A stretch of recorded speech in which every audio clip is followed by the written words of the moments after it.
Our civics and government unit is so exciting and so much fun for the students because it's a hands-on experience for them to get a little taste of the way the government works and what it feels like.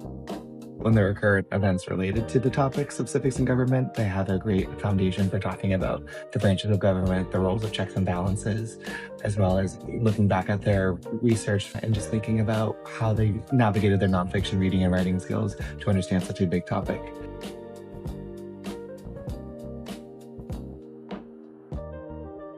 I think one of my favorite things that I learned was learning how many phases there are when making a bill, and it can go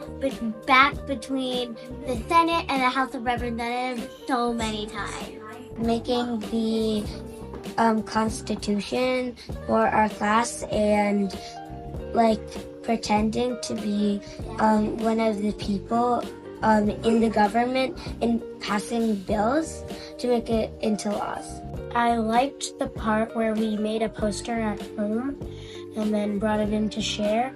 because it was very fun and we got to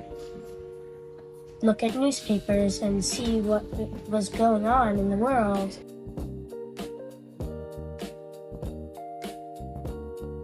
One of the benefits of teaching this unit is that the students are more aware of the way the government works and are able to talk about current events with their families at home. They're beginning their own civic engagement, and this gives them a great outlook on how they can think about voting rights, how they can think about advocating for others, and how they can think about the ways that people gather to obtain more rights in this country.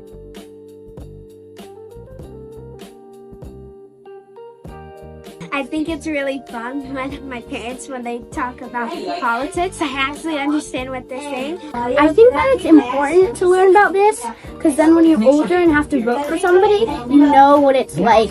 and what the government is made up of.